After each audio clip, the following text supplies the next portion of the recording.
Let's pretend it's the end of this whole ugly story. We vanquished the foe and we triumphed in glory. There's nothing but rainbows and blue skies ahead. Hallelujah, amen, it's the end. We threw off the yoke and we broke all the shackles. We tore down the walls and we burned down the castle. The oppressors all scattered and naked they fled. Hallelujah. Amen. Hi, welcome to Before the Future Came, a Star Trek podcast. We're looking at the ideals of Star Trek as we voyage from one work to the next, following a breadcrumb trail of motifs. This month, we're talking about Relativity, the 24th episode of the 5th season of Star Trek Voyager, written by Bryan Fuller, Nick Sagan, and Michael Taylor, and directed by Allen Eastman. I'm Gregory, and I gave up trying to keep my tenses straight years ago. I'm Melissa, and I show up on your sensors far too often. And I'm Lucy, and I have no regard for the integrity of the timeline. So the SAG-AFTRA strike is over. That means we're returning to Star Trek. Yay! So if you haven't been keeping up with things, we recorded our episode on First Contact over 6 months ago. So even though it just came out and you might have listened to it for January, if things sound different, it's because we've done 4 episodes on non-Star Trek sci-fi between then and now. So I think all that stuff is good stuff. If you skipped it because you just wanted to do the Star Trek, think about going back and listening to it sometime. Anyway, last time we discussed Star Trek First Contact. Today we're talking about the Star Trek Voyager episode Relativity, which also involves time travel and the Pogo Paradox. Melissa picked it, so please give us a summary of the episode in your own words. All right. Buckle up. This is time travel, y'all. Okay. I'm looking forward to hearing how you do this one. You know, it's not as complicated as I thought it was going to be. I was able to reduce a lot of what I felt like I would need to be overly specific about, but y'all will tell me afterwards. Okay. Captain's log, year 2371, Utopia Planitia. Captain Catherine Janeway, the brand new captain of Voyager, arrives on Voyager to the warm welcome of Admiral Santa Claus. Admiral Patterson. They conduct a tour of Voyager, in which Janeway reveals a delightful captain's curiosity and geekery about her new ship. As they tour the bridge, they dislodge an ensign from the con, who goes meekly along her way. It's 7 of 9. It's 3 years before her arrival on the ship, and she's all decked out in a standard Starfleet uniform and has no visible Borg bits. As Janeway's tour continues, she and the Admiral cross paths with 7 again in a conference room, then almost cross paths in engineering. 7 is looking for a weapon and not finding it until she gets to a Jeffries tube in engineering. She's able to report back to whomever sent her, but she's unable to disarm it, and Janeway detects the chronoton flux from her presence and prepares to investigate. Point 003 was that chronoton flux. Exactly. In case anybody was wondering. Yeah, the specifics are noted. With timeline damage about to happen, 7's minders extract her, knowing it could hurt her Borg implants. She dies on arrival. Bye, 7. Captain Braxton and First Officer Lieutenant Duquesne of the time ship USS Relativity set up to recruit 7 for the 3rd time, despite concerns for her health with all the time hopping. Captain's log, stardate 52861.274, Voyager. 7 of 9, and the red onesie we're accustomed to seeing her in, is suffering some dizziness and double vision, although she isn't sure why. Apparently, a bunch of people on the ship are feeling space sickness as well, including Janeway. 7 joins a ping pong tournament with Harry Kim, B'Elanna Torres, and Tom Paris. It's so weird. But the ping... That's a plot point in this episode. It is! Why is there a ping pong tournament in here? But the ping pong ball freezes in the middle of play, and, unsurprisingly, 7 detects temporal distortions.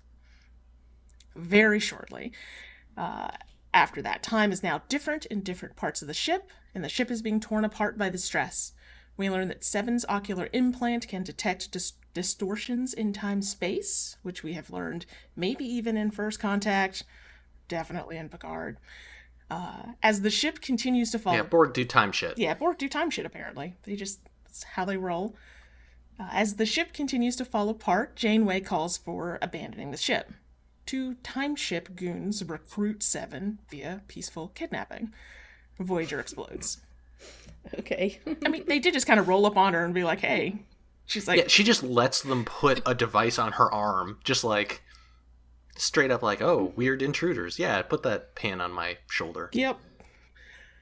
Captain's Log, 29th Century, time ship USS Relativity. A newly arrived Seven is reintroduced to the timeship crew. The group hypothesizes that this special weapon she's looking for was planted during a Kazon boarding attack a couple years before Seven was there. Since disarming didn't work, Seven needs to find a saboteur instead. She's then warned about the Janeway factor. Janeway, quote, has a knack for sticking her nose where it doesn't belong, especially when it comes to time travel. Braxton apparently helped clean up some of Janeway's mess previously and ended up stranded in the 20th century. Captain's Log, year 2372. Seven returns to Voyager during that Kazon fight. The new chronoton flux is quickly detected. Janeway and Tuvok hot-foot it down to Seven's area when Janeway remembers the Utopia Planitia incident. The 3 of them have a chat, and Seven pretty quickly gives up the deets on who she is and where she's from. Seven reminds Janeway that trust is an important part of being human, so Janeway lowers the force field to let Seven continue investigating, with Janeway's help. They find out where the intruder is, and discover it's a further future Captain Braxton. Apparently Braxton's going to have to go through another ordeal due to Voyager-related time shenanigans. Lieutenant Duquesne relieves the current Captain Braxton of duty due to crimes he's going to commit, which seems pretty problematic.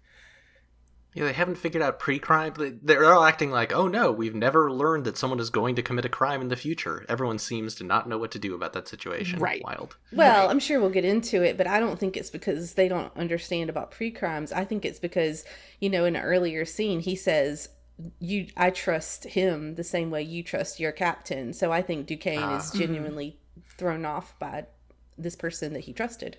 Yep. A wild chase to capture saboteur Braxton ensues, and he has his tricorder. He's able to transport himself around, including back to Utopia Planitia and then back to the ping pong scene. Seven follows, getting increasingly sick. A small shootout occurs at the ping pong tournament. Saboteur Braxton's tricorder is disabled, but he still takes off running throughout the ship. Seven collapses and tells Ping Pong Seven to capture the saboteur in one of those camera shots that amaze children of the 90s with the 2 actors in the same scene. And then that Seven is beamed back to the timeship. Ping Pong timeline, Janeway and Seven coordinate to capture the saboteur, and he is transported into custody on the timeship.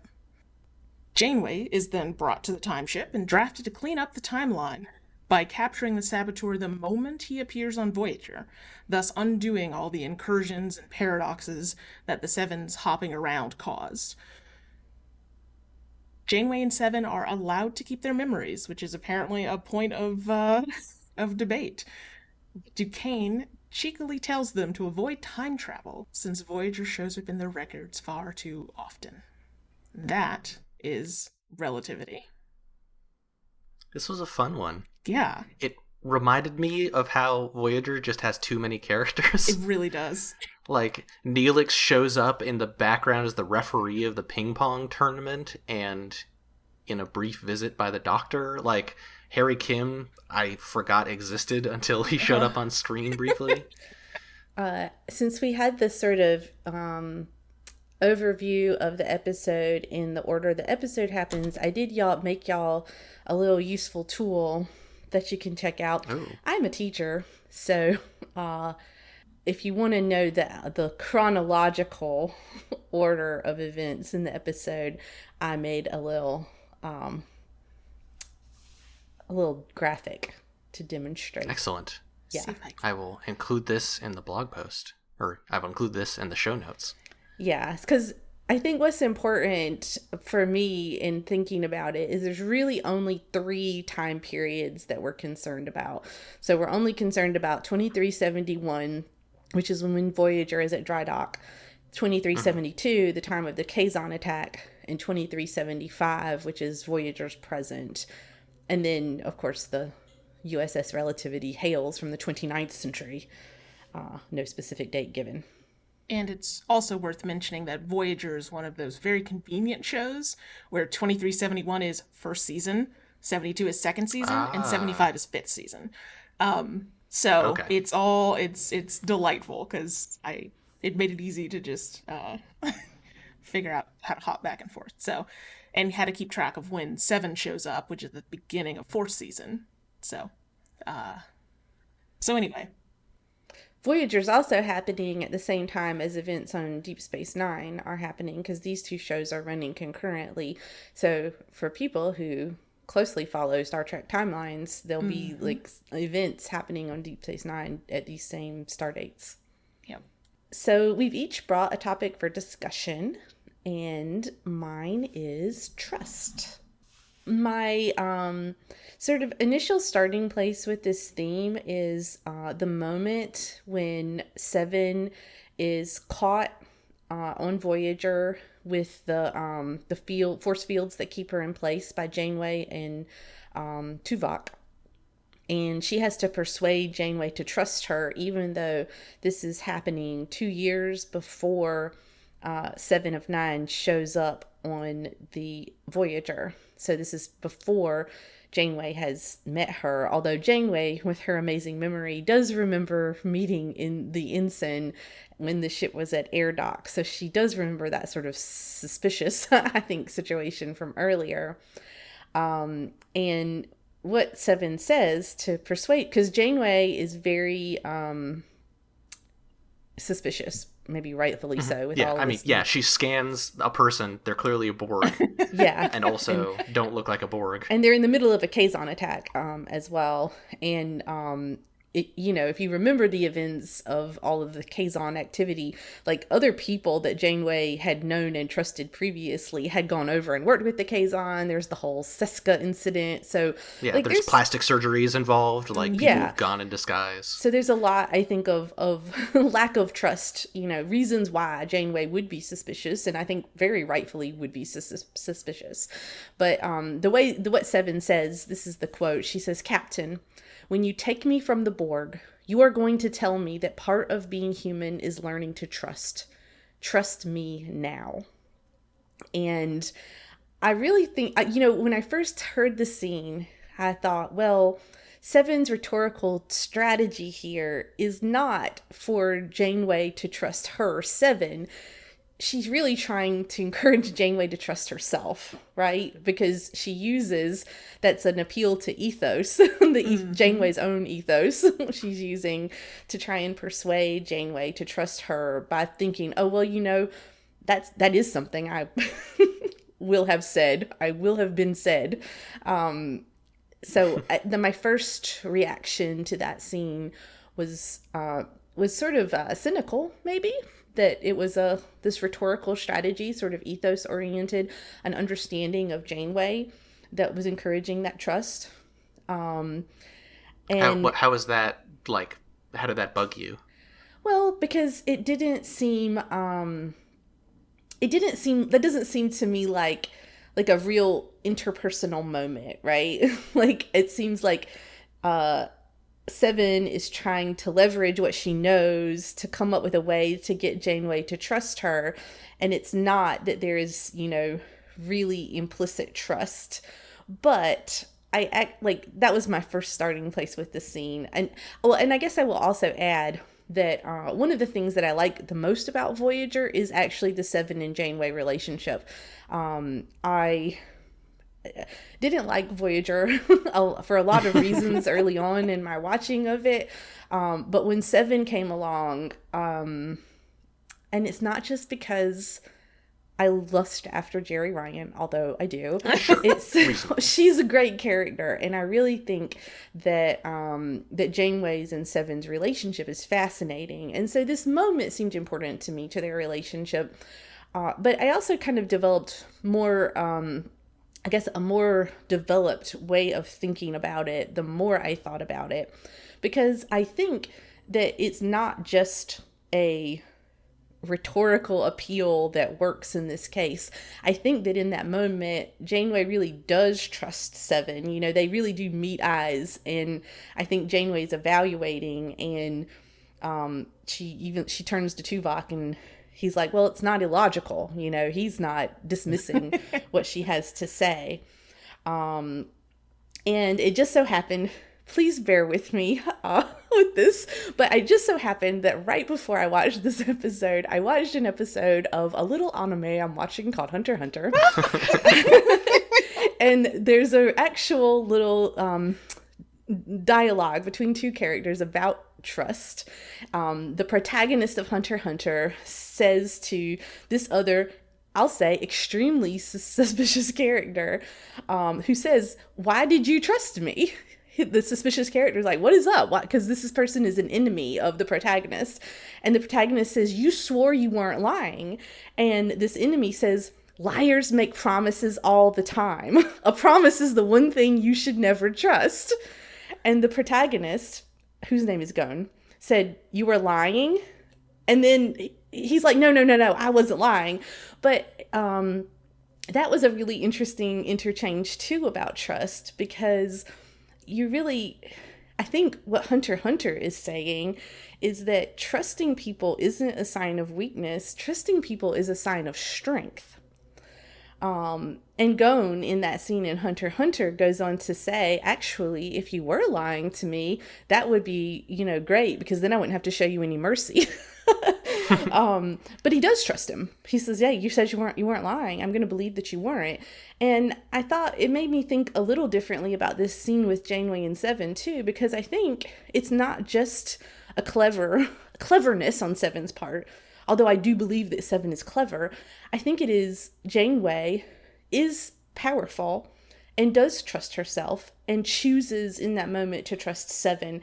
And trust is like a really important part of this episode. And, we mentioned in talking about the beginning part that Duquesne trusts his captain, and I think is genuinely taken off guard when his captain is revealed to be untrustworthy. So it's not that there aren't instances of untrustworthiness and lying in this universe and in this situation.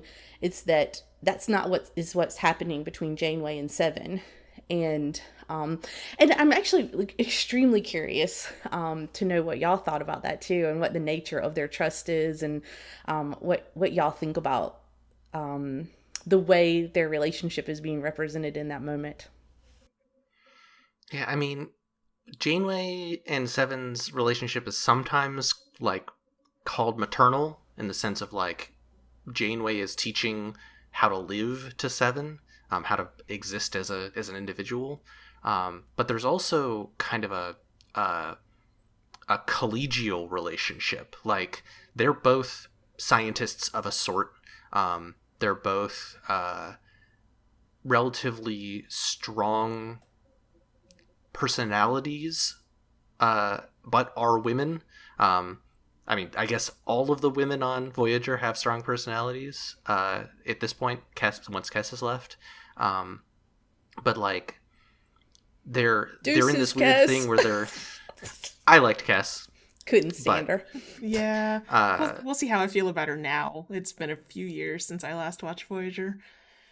But Seven and Janeway are kind of in this superposition of being colleagues on an even keel, where Seven's a civilian. Seven's not in Janeway's chain of command, but also Janeway is kind of the person that Seven turns to for the soft identity stuff.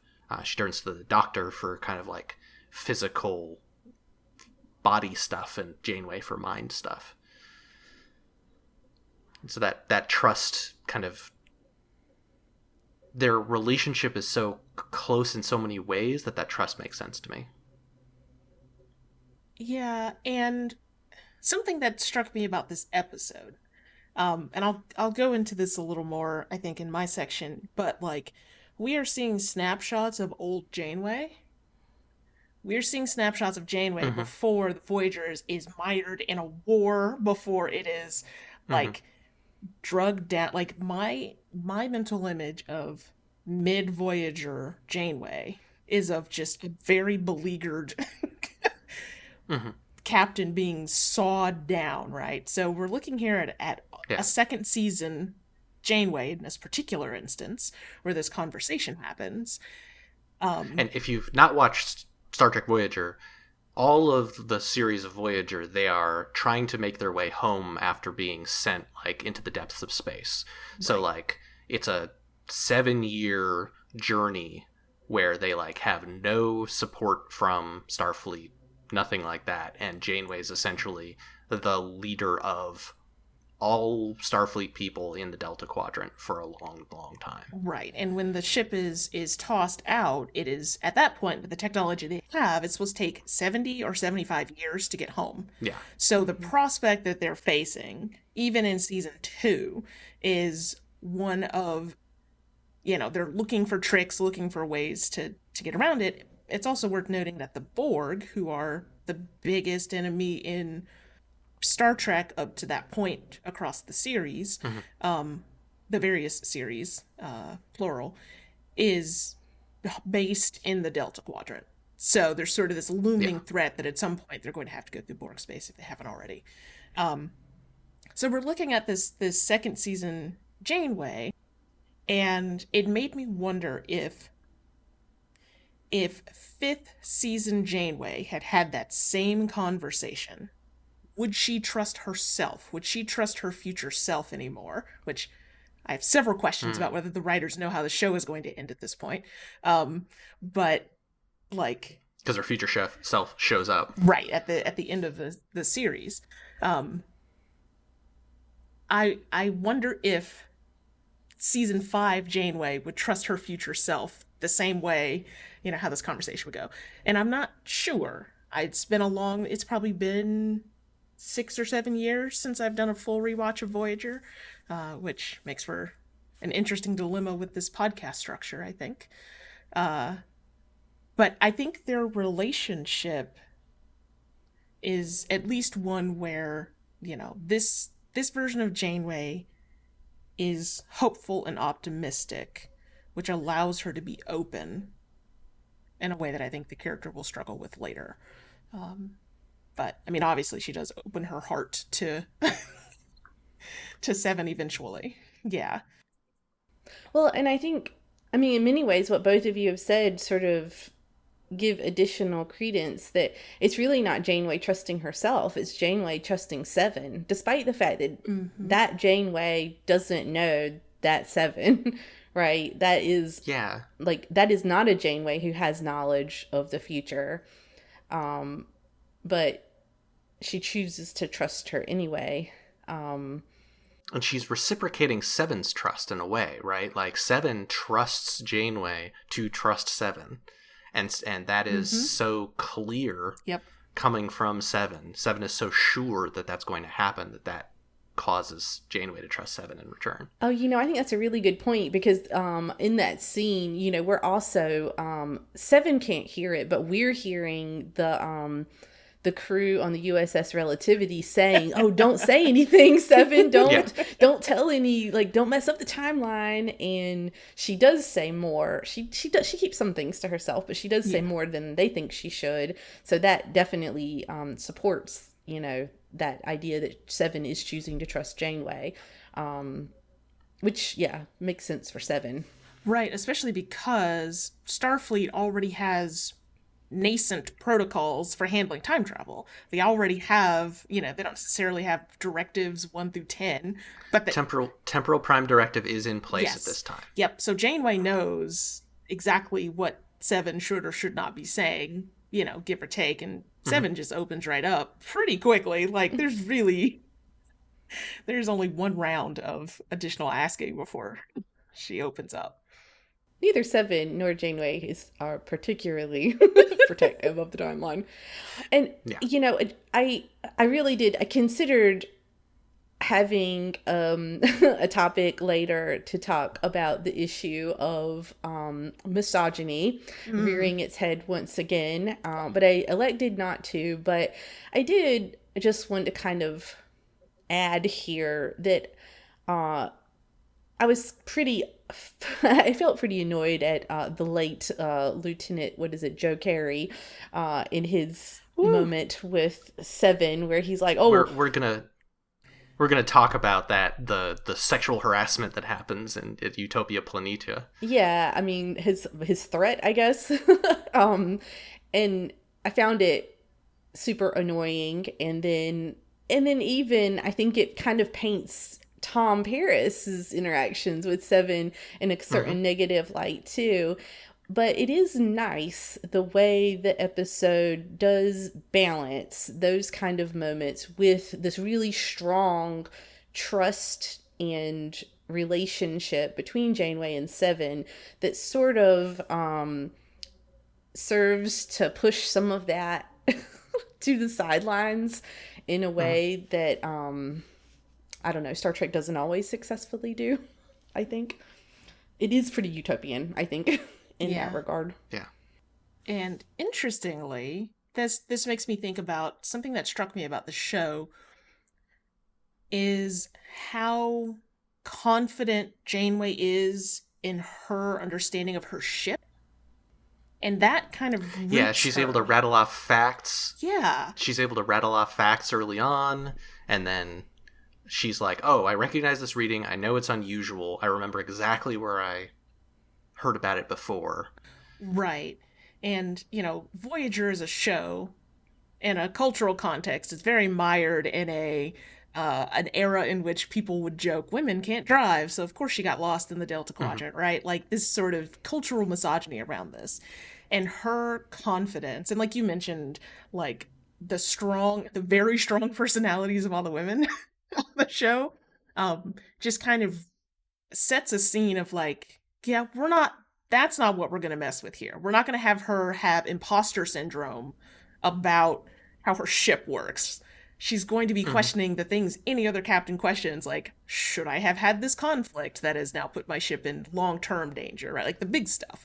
And I think that plays into something where, like, if you as a person are not insecure about everything in your life, if you have something that you are rooted in, you can afford to be open. You can afford to meet people where they are because you aren't stressed about every single bit, even though you have plenty to be stressed about. You know, I just want to add that the thing that I despised from the beginning about Voyager was it's the first USS whatever that is featured on screen where it's got double captain's chairs, and they give her even a backup captain because Chakotay is the captain of the Maquis ship, and it's like, well, don't worry, there's a backup captain in case this whole woman thing goes awry. I just found it so grating. I hated it so much at the beginning. I don't know why I stuck with it as long as I did, honestly. It's 4 years before Seven shows up. Yeah. 3 long seasons. It's a lot. Yeah. I watched it top to bottom alongside a podcast most recently, and that helped it go down relatively smoother. Although that podcast stopped after finishing Voyager. They didn't make it to Enterprise. Well, yeah, and since it's briefly mentioned in this episode, how big is Kazon Space? Like, Jesus, they're in it for like 3 years. Like, where do the Kazon live? Voyager was my Star Trek for a long time. I really like the fact that they are in unknown space. It felt really refreshing after Next Gen, which was very diplomatic, and DS9, which was stuck in one location, to have like Voyagers exploring places that have never been explored before. I really like a lot of the characters. So I have much fonder memories of Voyager, even if I've never finished watching it. I don't think I've seen seasons 6 and 7. Oh, wow. Well, we can fix that. Yeah, I mean, those are the good ones, honestly. So I would like to talk a little bit about curiosity, which is one of those things that is sort of a stated core principle of Star Trek, right? Like it's probably in the manual somewhere that in some way all the captains should be curious about something because this is what keeps them from being bores who just say engage or something like that every other episode. This episode is such a delightful reminder of Janeway's curiosity. And like when it opens, and like we had sort of talked about already, like it's her first time on this ship. She has 3 weeks to get, you know, retrofits or whatever's happening finished before they're heading out to disaster. And she's like bouncing. She's like bouncing off the wall. She's got her facts ready. She, you know, comes in, she gets quizzed by this admiral who's better be a very good friend because he's kind of a jerk. You know, she's so ready and she's so curious, and she's like immediately like, oh, I'll fix a thing, and hops on an engineering console, starts poking around, right? Like, she's like, oh, she wants to get her hands dirty, she says. Exactly. She wants to get her hands dirty on this pristine ship. Like, no Star Trek person other than O'Brien has ever gotten their hands dirty. But like, now there's that sort of curiosity that's very bright and very innocent, especially in retrospect. Although there's still some of that coldness, like when they bring out the EMH, the emergency medical hologram, they bring him out, he's rude as hell. They're rude as hell. They are so rude. They completely just, like, she walks around him in a circle, examining him, they talk about him in the third person, and then they just terminate the program, right? Like, it's very, very early Voyager sort of attitude there. But this curiosity is, and that knowledge of her ship is what allows her to resolve her part of the mystery. You know, it's what she knows she's seen those readings before, and it makes her extremely effective, but the other people are effective too, right? Like Seven is being highly effective here. Tuvok does not have much space, but Tuvok is a very competent character. Braxton and Duquesne, both effective people, right? And effective officers, but they don't have that curiosity. Like Seven just, like you said, Greg, Seven just is like, hey, some people here want to slap something on my arm and take me away in the middle of a crisis? Sure, I guess. And even when she arrives, like, we know other Star Trek characters that would be like pulling the panels off the consoles. Like, oh, a time ship. What's this? Throwing fists. Yeah. Yeah. Either fighting or dismantling the ship or something, depending on who the character is, or dismantling the people psychologically. Something would be going on. And Seven, like, gets there, asks some questions, gets trained, goes into like a holodeck or whatever, and gets quizzed on paradoxes and stuff. And then it's just like, okay, we're doing a thing. So that curiosity or lack of, and we know Seven is a curious person. We know this from the show. So it highlights how specifically Janeway is beyond curious, right? Always sticking her nose in things that aren't her business, causing problems. And I just think it's a fascinating contrast that I think is really well demonstrated here. And I liked it a lot. It was a good time to step back into Voyager, having not watched it in a long time, and having to, you know, I didn't quite throw a dart and pick this episode. Obviously, I picked it for the time overlap and the Pogo Paradox and all of that, where they directly reference First Contact. But it was sort of like, I gotta pick something, and Voyager's got this one that seems relevant. So yeah, it was a really good refresher and a good characterization of Janeway. Yeah. So Janeway is a captain of her ship. I want to talk about rank and power, because the way that sort of thing is wielded is very interesting. Janeway's a captain, Seven is a civilian, but ends up getting disguised as an ensign when she goes back in time and is disguised as a human. And we see like several instances of people with a difference in rank and thus a difference in power, wielding that power in ways that are like kind of weird. So, I mean, bad and awful in most cases. Like really early on, Lieutenant Carey, who's a minor character, because he essentially gets supplanted by Torres early on, but he's like a background engineering character. He hits on Seven. Like, he is absolutely being like, hey, you want to, head over to 10 Forward later, or whatever it's called on Voyager. And like, he knows that she is an ensign. He knows that he is a lieutenant. He outranks her. And the first thing he does when he meets her is like, hey, you want to get along on this ship, right? Come go on a date with me, basically. Or at least a plausibly deniable version of that. And at the same time, we're seeing this Patterson being an admiral over Janeway, a captain, who, presumably they were... I got kind of like maybe former Starfleet Academy professor vibes. Yeah. Which is still this power dynamic of like, he's quizzing her kind of... There's not the implication that if she'd gotten any of these science questions that he asks her wrong, that like she wouldn't have been able to take over the ship, but he's still like greeting her with, oh, you're still being tested. Uh-huh.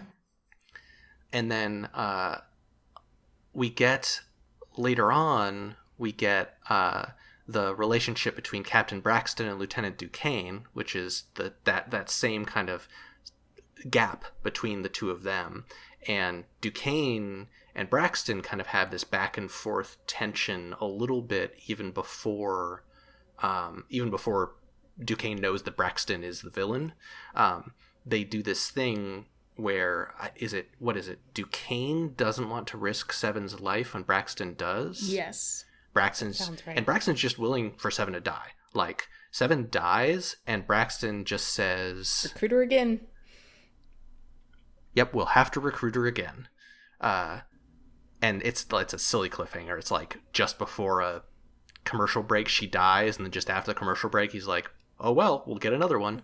And so there's all these people who are in these positions of like superiority where they are treating the people that they have power over like as if they don't matter, as if they're playthings, like if they're something to have fun with. And the one like gender relationship that happens in this episode that isn't like that is Paris and Seven, which is, Paris is a lieutenant, I think, at the time. Yeah. Seven is a civilian. And so like, while he's being kind of skeezy by being like, hey, you want to go do ping pong with me? It does seem like, I mean, Paris is always hitting on every woman he meets, but he also does want a team member for this doubles ping pong tournament. Right, it is a whole tournament. It's not just him and her in a closet playing ping pong. Yeah. Like, it's a legit thing. He is like, we'll get in some practice first, but it kind of seems like they did genuinely practice. There's not a scene with him macking on her or anything like that after that. Yeah. I think, I do believe that Paris genuinely wants to include Seven in camaraderie. Right. I think that he cannot help coming across as skeezy when he does so. I think two things can be true. For sure. I also just want to, I guess, push back a little, because I did not read Admiral Santa Claus as being as treating Janeway really like a plaything. I really thought they were both taking great pleasure in, you are an awesome student and you're doing awesome, and I'm excited to show you this, and I'm excited that you are so incredibly competent. And so it felt to me like more like that kind of relationship, instead of him being, although I totally see it, like, he's an older dude. Yeah, all like, I mean, I think she's cool with it. Like, I think she enjoys this relationship, but it is a relationship with an implicit power differential that manifests manifests that differential as like she's the one reporting to him, like giving him a report on how everything works, and he's the one being like, oh, well, do you know this? Oh, it's very impressive that you already know how this thing works. and it's a healthy, probably it seems, way for that power to manifest, but it is an unequal relationship. Yeah, and it is helped by the fact that she is like, no, you don't need to give me this kind of tour. I could walk this ship blindfold, right? Like that helps. If she had any less of that and she needed his help, that would have looked different, I think. That whole thing. I think we can all agree the real hero here is B'Elanna, who took over from Joe, so we didn't have to see very much of him. Turned out we all dodged a bullet. Yeah. He's the worst. Yeah. I had to check to see how much Carrie shows up, and Carrie, like, shows up a little bit at first in the series, and then just gets killed. Yeah, he dies. Yeah. And it's, I did not remember this scene. I was just like, oh. Yeah. And, I mean, that is a 5th season scene, really, right? Like, that is written, they are writing old Carrie, but, you know what I mean? Like, they decided to include this in the 5th season. I also hadn't thought about what Gregory had pointed out, that specifically she is dressed as an ensign, and specifically he is a lieutenant, so it is specifically much worse than... Yeah, I mean, it is exactly the sort of situation, like, where that you shouldn't be hitting on someone. Yeah, the only thing worse would be if like, she was you shouldn't even appear to be hitting on someone. Right, yeah. Like, at least she's an adult, but that's as far as you can go. Yeah, I hated it, like, the whole scene, but I hadn't even thought about how she was wearing the ensign uniform at the time. Like, that makes it even worse. Like, great. I didn't think he'd get worse, and here we are. Yeah. And that is reflected in the attitude of all the future people who are like, you know, you shouldn't be messing in this. You keep causing problems. Like, you need to stay away from time. Whereas they're like parading around being like, Tempest Fugit, time flies. There's so many timelines in this. They say it's time very dramatically. They say no time. They keep talking about time frames, and like, they're fucking goofing around with time shit. Yeah. They're having fun fucking around with time shit, but it's okay because they're future people, not these past people who haven't developed time travel yet, even though they have time travel. They could do it if they wanted to. Yep. So, yeah. So with the main topics covered, it's time for a lightning round of the other interesting things we spotted. So I think that was a great segue into the topic I wanted to talk about, which is timey-wimey stuff. And, I mean, so first, I love a time travel episode. Me too. Absolutely love it. I want to have to draw a diagram. And I did start to draw a diagram, but when I started my diagram, I realized it was actually a lot more simple than, it seemed on the surface. But I also did have a number of questions. So I have a few questions that I'm going to pose. And here's the first one. So at the beginning, Seven has already been recruited.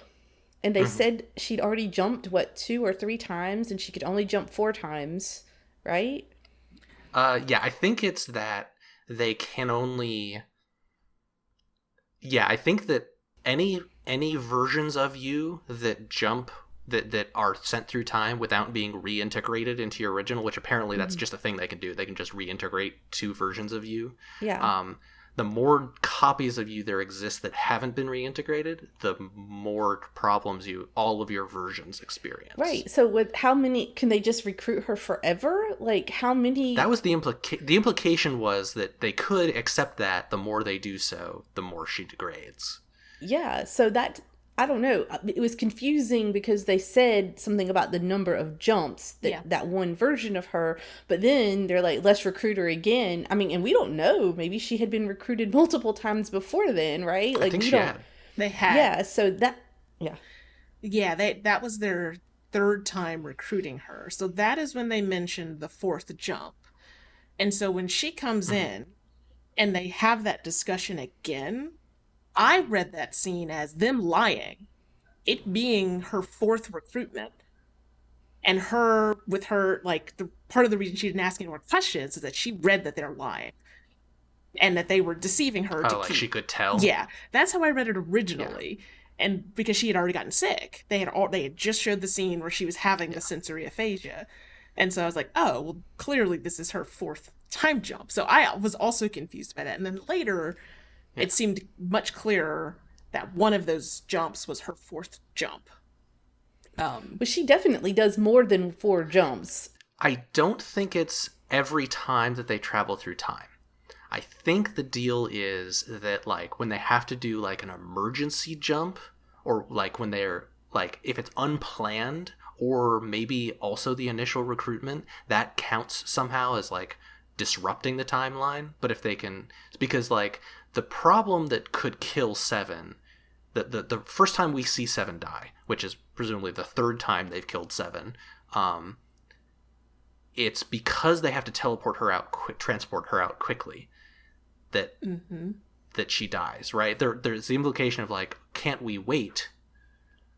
And maybe if we can do it a different, slower way, it's safer. Yeah, that was what I thought too.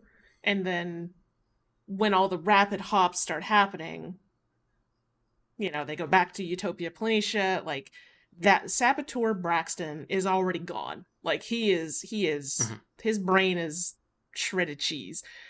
But as it, you know, those hops are counting, and so she's getting sicker and sicker. Well, and that, I mean, I do think, and I think this is probably a good thing. I mean, I think y'all are reading that very generously, because I think that it was very confusingly relayed to us in the episode. I think it's fine to read it generously. Also, I'm wondering about when in his personal timeline, Braxton, like, is this a future Braxton who has... And yes, but Captain Braxton, who gets arrested for things he's going to do, is actually not has not yet gotten crazy? temporal psychosis. Yeah, temporal psychosis. There's a weird thing here where, based on what we know previously of Captain Braxton, things don't line up. Because the version of Captain Braxton that spends 30 years on 20th century Earth, he goes crazy and wants to kill Voyager, wants to kill Janeway or destroy Voyager or whatever, and he dies. And a new Captain Braxton shows up from the future and is like, I don't remember any of that shit. So, like, since this Captain Braxton that we encounter in Relativity remembers that happening, does that mean that, like, they went back in time and took weird, shaggy beard Braxton, who spent time in 20th century, and reintegrated him with untraumatized Braxton? I guess maybe that...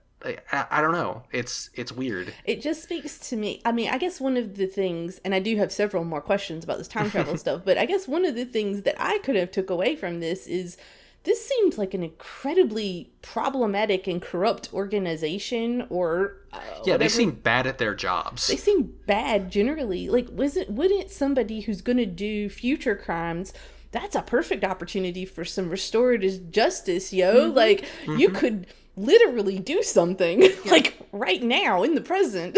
I mean, it's not even restorative, it's just storative. It hasn't happened yet, right? Yeah. Yeah. All you have to do is say, hey, Captain Braxton, you've got a desk job from now on. Just don't time travel anymore, so your temporal psychosis doesn't happen. Yeah, but let's get you a good therapist. Are gonna merge him with the crazy version of himself and then send him to put him on trial? Like, fuck that. No. Yeah, it's weird. Why can they not see I understand why they have to stop him before he places it. What I don't understand is why they don't see it. Because shouldn't it be there? It is out of temporal phase. So this is a thing that has shown up in Star Trek a bunch. There's a next gen episode I kind of like where, is it Crusher maybe, gets out of temporal phase, where it's like it's Geordi. Yeah, there's a couple different phase thing. I think I'm mixing up my phase things. But yeah, there's a thing where, like, you can basically be Langoliered, where, like, you're a moment before or after the real flow of time, and so like you can only interact in limited ways, and like somehow Seven of Nine's implant can detect that. So like it's basically a time-based cloaking device, I think.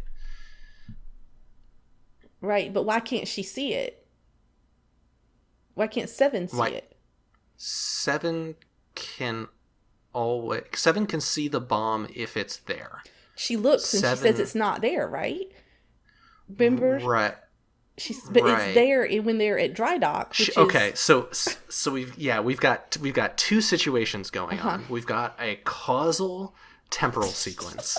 It is the subjective experience of Captain Braxton, right? We've got the saboteur's timeline. Mm-hmm. Once the saboteur plants the bomb, it exists in all times, right? So to Braxton shows up, plants the bomb, and then it always will have had existed in that location in Voyager. Yeah. And initially, they sent Seven back to when it had to a world in which it had always been placed there, and she discovered that she couldn't defuse it in that kind of circumstance.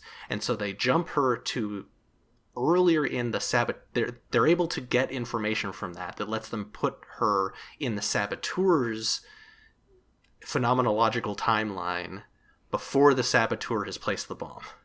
Oh, that actually does make sense. Yeah. It's bullshit, right? Like, it's silly. It's just much like why does she have a limited number of jumps? It's just a narrative conceit to lend urgency and allow the plot to happen. But yeah, I think that's a way to think about it, is that like, because causality is already broken, you can sort of jump into different places in that causal chain. Yeah, I dig it. Oh, let me check, make sure I got all of my questions addressed. Oh yeah, so I guess I have two quick additional things. One, who's gonna remember this? Only Seven and Janeway, or only Janeway? That wasn't clear to me. Seven, Janeway, and all the future people are gonna remember it. Yeah, I don't care about those future people. But our people, only Seven and Janeway will remember this. Although, arguably, Seven only gets to remember everything. Only Ping Pong Seven's memories would get merged, I believe. Right. That's because what I don't think they get to recover the dead Sevens. I would think she would not remember the dead Seven's experiences. So, yeah. Yeah. So, this Janeway factor that they mention... and that she does provide some textual support for in the course of the episode. Like she says something like, I do not care if time unravels. So I wondered if this whole Janeway factor in some ways is sort of a self-fulfilling prophecy. Like they in some ways have created Janeway by naming the Janeway factor, right? Like there's a sense by treating Janeway as a problem. It's the class, the Foucauldian shit of like formulating a social space for Janeway in which her only option is to cause temporal trouble. Yeah, right. I just thought, oh yeah, they made her. Right. Like, sorry, Lisa, go ahead. Like the arresting of Captain Braxton, right? Like it's pretty easy to avoid getting embroiled in some shit, especially if it's Janeway shit. Just stop getting embroiled in it, and yet they feel like they have to imprison him in order to avoid him getting tangled up. That's him, honestly. Yeah. But she's the factor there. Yeah, they got a real cop perspective. That's what I don't like about them. They're time cops. Yep. A fun little bit of, if you've got all your questions and facts up, I've got a fun little bit of trivia while we're talking about time stuff. Yeah, I have a fun bit of trivia too. You go. My fun bit of trivia is that the guy who plays Lieutenant Duquesne is going to appear in the next episode of Picard that we are going to watch. I'm excited. He might play a time cop. I think he plays a different character. I don't think it's the same character, but we are currently watching the 3rd season of Picard, and this will be the 3rd episode of Picard. Nice. And when I thought he was actually really bothering me. I thought I knew him from something. I think it turned out to be the Mentalist or something. Everybody was on the Mentalist. Everybody showed up on the Mentalist. But I happened to see that he was on Picard, and I was like, oh, no shit. It's on the next episode we're going to watch. Very cool. What's your trivia? My trivia, so the Pogo Paradox, I was like, what does that mean? What does that come from? Pogo Paradox is where trying to address a temporal incursion is what causes the temporal incursion. So it's because Braxton was involved in this, that's why it ended up that Braxton planted the bomb. Like, if they'd never gone to try and fix this, Braxton wouldn't have been involved, and so wouldn't have been able to do that.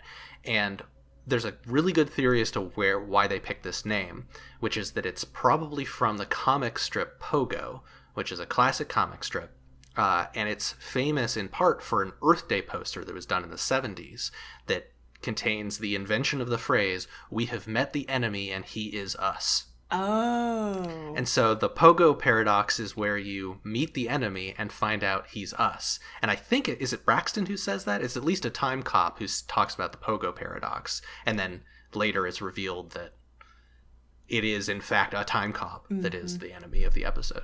I think it's Duquesne when he's talking to Seven, because he's the one who reviews all the facts with her. Yeah. Yeah. So good stuff. That's where it comes from. Probably. Yeah. Either that or it's just bouncing down and up, down and up, down and up. I don't know. A literal pogo works too, but I like that a lot. So my lightning round item has to do with recurring troublemakers. And I should start this by saying that clearly these people would say Janeway is the recurring troublemaker. Sure. Which, or Voyager, which is not, I see it. But, Voyager and Deep Space Nine are from an era of Star Trek where they are starting to do a lot more continuity, a lot more tight meta plot. Next Gen, of course, had recurring characters. I mean, everyone has Q in all of their shows. But Voyager is doing this sort of thing where we have people like Seska, who is across multiple seasons showing up, causing problems, getting killed, not killed. And I think it's really fascinating to see this kind of late 90s snapshot where here, not only do we have someone who has already been a problem in season 3, but here in season 5, he's so much a recurring troublemaker that he's from his future self as a troublemaker, right? We have this one instance of him planting this bomb, but it's actually not clear if there are other encounters between this one and Braxton builds a bomb and decides to go back in time and put it in, right? Yeah, he may have gotten temporal psychosis by encountering Voyager 25 times. Right. After this episode. Exactly. So I guess we do know there's one middle one, which is what makes him mad, and then there's another one in the future where he decides to build a bomb. So there's this maybe a version of him lived through the year of hell. Yeah, right. Who knows? Exactly. It drove me to psychosis. But I love the way Voyager has these arcs that are tight, where they'll have a 3-4 half-season episode run of, some intense conflict happening. But then they also have these things where they've got a person popping up over and over again in a way that I would have thought at the time, in the 90s, watching this, wouldn't have made sense because they're so far away from anything. If they're far away and they're constantly moving, how could you have recurring people that aren't moving along the same path as them? But they manage it, and they manage it in a way that doesn't feel hokey. I mean, obviously, in this case, they have the advantage of time travel, right? Bruh's not even in the timeline, so they don't even have to worry about it. But I think it's especially cool, we talked about First Contact, and then there is an episode that is unpublished that is our original pilot, which was from the original series of Star Trek, where they were writing the universe Bible as they were writing episodes, right? And you have much, much less, very little of this sort of recurrence and this sort of unification of style. And I think Voyager does a great job with it for the era. I think having something like Voyager, I would be curious to see what Voyager looked like if it were written with fully modern sensibilities. It wouldn't be 26 episodes per season, that's for sure. 26 eps, I think, hurt Voyager more than even the other Star Treks of the era. And I think Next Gen and DS9 both have some stinkers by virtue of those long seasons. But Voyager really kind of drags at times. But yeah, so that's all. I just wanted to talk about how I think Braxton is particularly cool because he's not even he's future recurring. Well, someone I think is cool, it turns out, is 7 of 9. I was never a huge 7 of 9 fan when this was first airing. Me neither. So what I think so the reason is, and this is a little convoluted. So 7 of 9 is added to the show to increase the show's sex appeal. Like 100%, that's her like commercial purpose for being in the series. They said so at the time. Jerry Ryan has said so since. They wanted to add another sexy lady to the show. A bunch of people were kind of uncomfortable with that concept, and so 7 of 9 shows up. She's Jerry Ryan, so she's gorgeous. She wears a skin-tight catsuit that they eventually make a little less skin-tight, but it's still like her entire body on display. And I think that my own misogyny made me go, she's just a sex symbol, there's nothing else to her. And oh, her character's boring because she's, so flat and she doesn't emote. And so like all she is this prop to be a body. But watching this episode, that's not it at all. No. Like she's Jerry Ryan's performance is so weird and nuanced. Like 7 of 9 turned into a Borg as a child, had weird Borg experiences, got rescued from the Borg and like made more human, like having had some of her Borg nature removed, and is trying to learn how to live. And so she's very she does not show emotion. She's of the classic Star Trek character archetype of Spock or Data, where it's a person who does not emote, and for some reason they don't emote. But for her, it's not that she doesn't feel emotions, it's that like she either doesn't want to show them or doesn't like see showing them as a social act. There's this beautiful moment where the moment that I really like of acting in this, where 7 has died once, and this is kind of the first time we see her being recruited, and Braxton, I think one of the time cops is like, she's like, is this dangerous? And the time cop is like, yeah, but if all us, we can use time to solve it, we can just recruit you again if something goes wrong. And she's been like very impassive and flat, but it breaks as he says that, and she looks revolted. Like she looks at him as he turns away with just like shock and disgust that like quickly flickers back into impassivity. And it's like she feels all of these things. She has feelings about them, but it's like she can't like she does not process them the same way as the Voyager crew does, and she maybe doesn't know how to properly like socialize her inner state. Like she doesn't know how to say I like you, or I don't like you, or this makes me uncomfortable, or this is a thing I want. And it's like that's a really cool character, and it's especially interesting. We were watching Picard, and in Picard, which is like 30 years later, she's very human, I would say. Yeah. Like, there's very little remaining of that Borg, quote unquote, Borg impassivity, which is a fun character choice, and I don't know, it's interesting. Yeah, the character was much softer here than I remember Seven being. And presumably... And this is a year in? Yeah. Year and a half in? Yeah, almost 2 years. I assume, right, like fourth season is, the most stoic. But yes, watching this, I was like, oh, this is much more like the Picard 7 of 9 than I had expected. And I like that.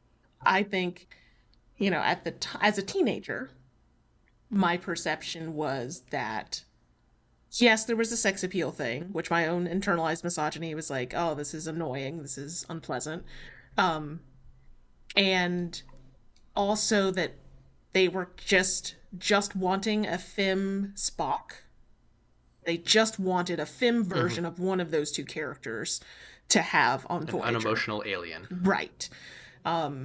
And that was frustrating to me at the time. And I think, obviously, it's more complicated than that. The reasons I didn't like Kes as a teenager are also more complicated than that, right? Like, the character Kes is more complicated than I perceived at the time, I mean. And so, yeah, she was, in this episode, especially that trust conversation with Janeway is another one where, like, I don't think, fourth season 7 would have played that the same way. And the character, I don't know, it felt like a whole person there instead of just the archetype, which I think, if we keep the comparison to Spock and Data, both of those actors and both of those characters had to grow into a fuller representation of themselves, where I think other characters, like, I think Janeway, even your Chakotay's, like, your more quote-unquote human, out-of-the-box characters, have an easier time stepping into their role and finding ways to flesh it out. Yeah. I think she's actually very similar to Michael Dorn because I think, they didn't write well, I think, for Worf.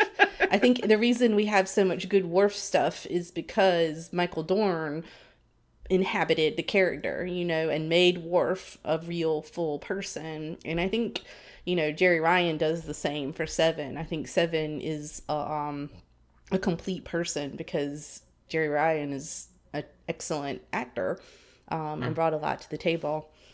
And I guess as someone who struggles with emotional expression, I love I loved her from the beginning. I loved her performance, and I love seeing how Seven learned how to be a part of the social environment of Voyager. I thought it was, the best thing the show did. I still think so. I haven't watched it very recently, so but in my memories, that and the Doctor. I think the Doctor's stuff is very good on Voyager as well. Yeah.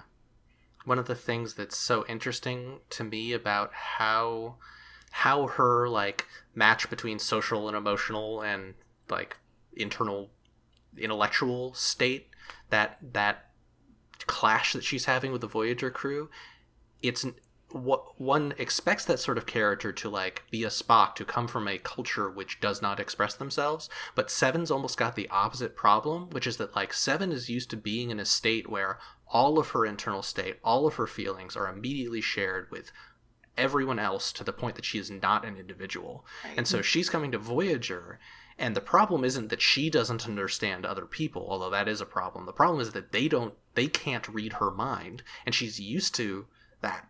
Yeah. And so, like, she's learning to deal with the fact that other people can't tell her state, which is, like, not how we usually think about that sort of unemotional character.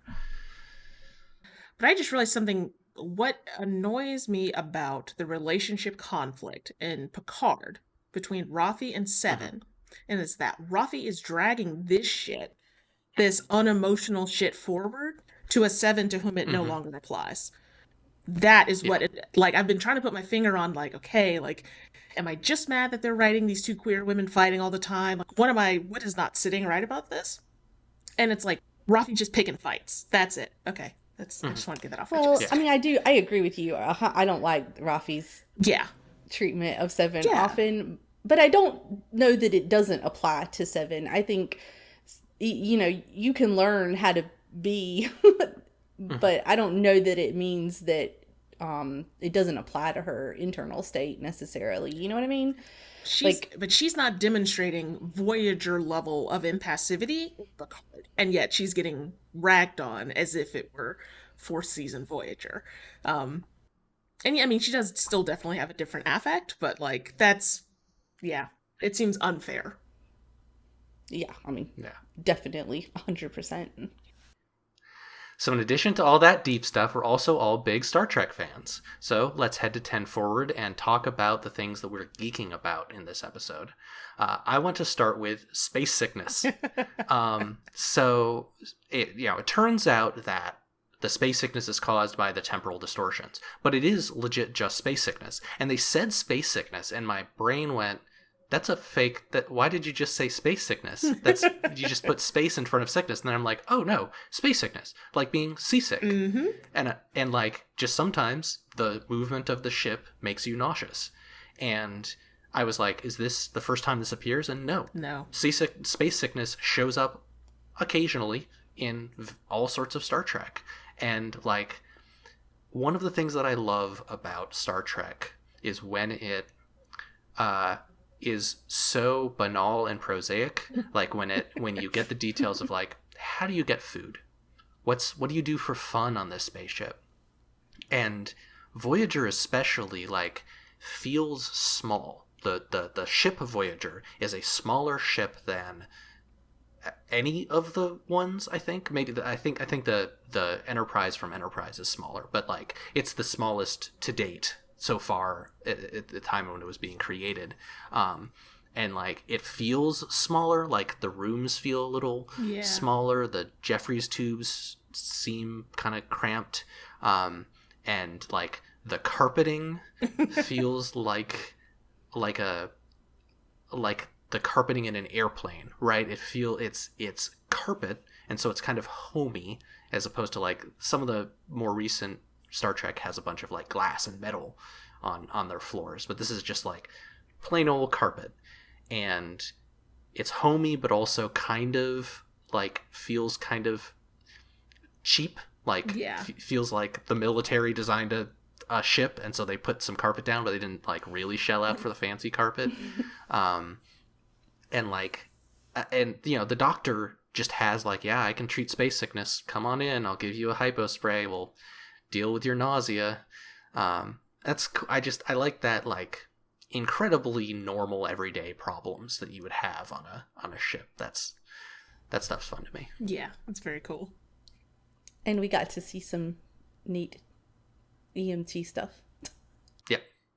My fan thing is I really loved seeing just the captain's first day on the ship. Mm-hmm. I feel like it's a scenario that we don't see that often on Star Trek, despite the fact that we have so many captains and they surely all have a first day on the ship. Yep. But I don't feel like we get like a view into that.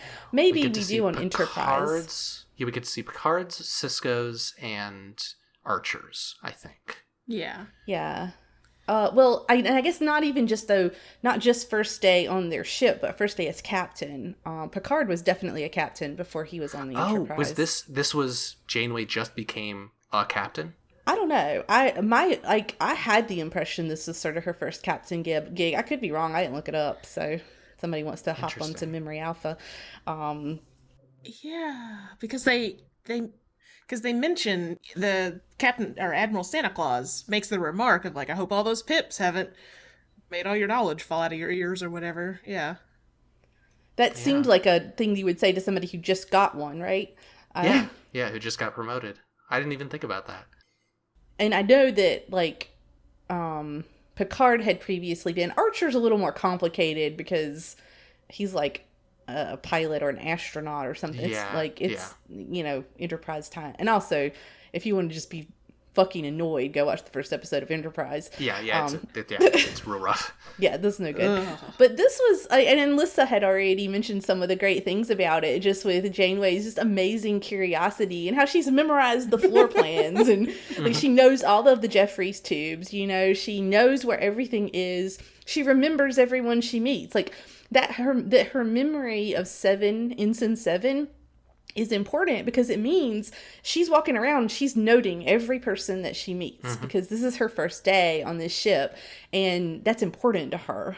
And she goes immediately into the ready room, the captain's office, and orders coffee black, and it's, and I just I really liked what felt like seeing just a sort of little window into something just sort of normal but cool and dorky about a captain, and what the things that they would be caring about and be interested in on their first day, just kind of bopping through some of the different rooms, and I really liked it. It's very charming. It was very charming. All right, my bit of geekery is a constant thing I think about when I watch Star Trek, which is the pace at which technology changes in Star Trek. So I think this is not a slight on the writers of Star Trek over the last million years, but they are notoriously bad at having a sense of the pace of technological progression. The most blatant example would be original series, right? There's no way that the writers in the 60s could have predicted the degree to which miniaturization would strike computing in our society. And so you get these big honking devices, these big pads that are, we have not had devices that size forever. And so the idea that original series is 300 years in the future, or 200, whatever, and the technology is so big and bulky and chirpy, just doesn't even make sense. Now. And they actually just hand the whole device, too. Yeah. Like, at one point, she has a whole device that she gives to Chakotay instead of, beaming it to him or whatever. Exactly. So here in Voyager, because Next Gen and Voyager and DS9 are sort of my Star Treks, the Star Treks when I got into Star Trek, I kind of am willing to accept that as a baseline, right? Okay, 24th century, this is what technology looks like. Even though, obviously, that is not where we will be technologically in the 24th century. A time ship 500 years in the future of Voyager? Are you kidding me? 500 years? And the only real difference we see is that their interfaces have even fewer words on them on their screens. And they do time shit, which is not nothing. But 500 years,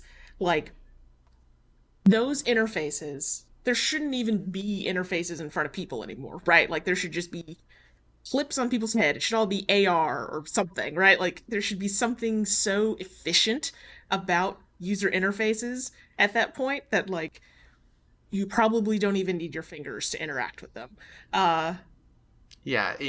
So 2 centuries later, in when Discovery goes to the future, the Discovery has them all of the devices that you would normally use in Star Trek are just part of their communicator pin, and it's this holographic interface that you summon up with gestures. Right. And that's a cool thing that Discovery did, to be no, this is the future. Yes. Things work differently now. Yep. And there's not that here. Yeah. There are a lot of reasons why this would happen. Those writers are cranking out 26 episodes a season. They do not have the time to be sitting around whiteboarding for a single episode, or even just 3 episodes across the whole show, what 500 year in the future technology looks like. You could see that where the little device that Seven gets put on her shoulder to get transported to the ship is just a prop that they've used to be like 3 different alien devices. Exactly. Like, they're reusing stuff. They don't, they can't design an entire new style of interface for just one episode. Right. So that that lines right up with the budgetary concerns. I have not read as much sort of background material about like that 90s era with regards to money and stuff. But what I remember reading about original series is that the way network TV was treated is that it was so shoestring budget. And so presumably, you take an entire season's worth of budget, you split it over 26, you got to pay all your actors, etc. And you end up with pretty tight budgets on each episode. So you get that reuse, you get them not wanting to build a whole bunch of stuff. So that's conjecture on my part, but I mean, money is real. And modern Star Trek in the current era has so much more money available, right? Like, you've got funding coming from not only, current dollar prices, expectations of what a season costs, but you also have so many fewer episodes. You got half the episodes. And a consistent bank of writers who can all sit. Because at least, are they still rotating writers on each episode? Like, different writers come in for different episodes? Voyager? Yeah. Yeah, generally. Yeah, for sure. Yeah, so... There's some that, like, stick and help with the screenplay across multiple episodes, but yeah. Bryan Fuller. This writer, the lead writer on this episode, this was the 5th episode he had written for Voyager, and he said one of his favorites. Oh. And one of the other credited writers is a producer. Yeah. So presumably is, like, in charge of the story Bible and stuff like that. Yeah. I believe it was this episode I read that Braga maybe had some uncredited writing on it as well, which makes sense. Yeah. But that could have been a different episode, actually, because I read a lot of things. I think my headcanon, what I will choose to believe is this branch of the Starfleet or Federation or whatever was deprived of money because they were cops. So by the 29th century, they're putting all their money into like food and making everybody have happy, good, luxurious lives, and the cops are on the shoestring budget, so their ships still look like the 24th century or whatever. Excellent. Or maybe they like have a time range, like the Relativity handles 23rd through 25th century problems, and so their decor is styled so that in case someone gets loose aboard their ship or something, they can be like, oh, we're not from this far future, we're just from a culture you don't know about. And so maybe they like, maybe that tricorder that they're carrying around is really just an incredibly tiny device in like a clamshell case to make it look like a contemporaneous device. My version makes the people in the future look better. Yes, yeah. Because they're like, we still got people who want to be cops. I guess maybe there's problems that need to get taken care of. We don't have to like give them good guns. Let's let them be time cops. Yeah. That is a lot of They responsibility. can't mess anything up too much. Yeah, they can't mess anything up. So anyway, yes, that's all. This will come up occasionally on this podcast. I will try not to make it an every time thing. But I feel like time ship 500 years in the future, it's worth mentioning. It's hard to write future tech. Yeah. I mean, I have a note. Can these people not just replicate her ocular implant? Right. Like, are Borg eyes the only things that can detect this sort of thing out of temporal phase? Or is it that they, like, need someone who knows Voyager and also can see the bomb or something? I don't know. It seems like they could just give someone contact lenses that would let them see the bomb. Yeah. It seems like, or maybe it's a synergistic thing between the implants and the biomatter and the amount of time it's all been together. Or, I mean, it's a lingering thing from the Borg Queen or something. I don't know. Yeah. Yeah. At the end of each episode, we pick the next thing we're watching based on a connection from this episode. Did you pick it yet? You said you had 2 options. Uh-huh. Well, this episode had a relationship between Janeway and Seven that I find personally compelling, and it gave me sort of an emotional memory of how I felt the first time I watched the first episode of the first season of Star Trek Discovery, The Vulcan Hello. Oh, wow. So next time, we'll be watching that episode. We got captain and non-captain dynamic, that maternal thing going on. We're talking about Giorgio and Giorgio Burnham? and Burnham, and I don't love referring to it as maternal, but that mentorship. Mentorship is better. Between the two of them, and it's what I had hoped Discovery would be, and then it turned out not to be, and then to actually be. So there's a bit of a roller coaster on that. So first season of Discovery is going to start with giving us sort of Michael Burnham's sort of origin story, and set us up for that first season of Discovery. And we're doing just the first episode, so essentially part one of the two-parter? I don't know. What do y'all think? Vulcan Hello ends with a cliffhanger. I'm fine with ending with a cliffhanger. I think that's fine. Well, I guess it maybe speaks to a larger question of if we are going to do two-parters, are we going to do both parts of the two-parter or not? Yeah, that's been an open question. I mean, if we were going to do, I don't know, there's a lot of two-parters I would think we should do both of them. So I guess I lean toward doing both of them. Yeah, let's do it. So it'll be Vulcan Hello and Battle at the Binary Stars. Both of those. Yes. And I feel like we might have to spoil some of Discovery in that episode. Yeah, I think so. I don't know how much we're worrying about spoilers in general. Yeah, I'm not too worried. Yeah. Oh, they have some good ass episode names in modern Star Trek. Yeah. The Butcher's Knife cares not for the Lamb's Cry. Oh yeah. Well, and our the title of our podcast, of course, is homage to Discovery. So So next time we're headed home. Exciting. So you should be able to get that on Paramount Plus or wherever you steal episodes of Star Trek Discovery. Yeah. Or buy. Steal or buy. You can buy it. Yeah. It's up to you. So next time we will be discussing the first two episodes of Star Trek Discovery, The Vulcan Hello and Battle at the Binary Stars, on Before the Future Came. You can find links in our show notes at beforethefuture.space.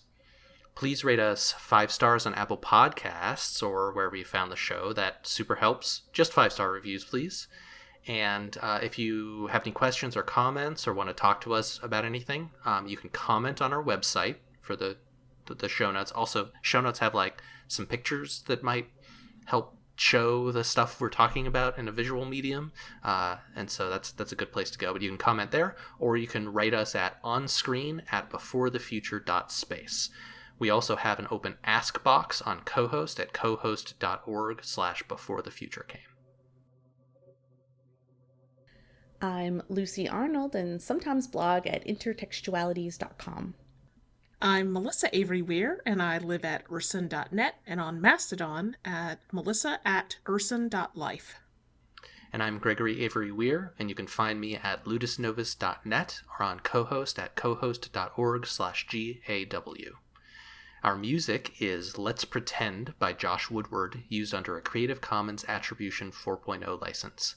Thank you so much for listening. All live happily ever after, surrounded by butterflies, children, and laughter.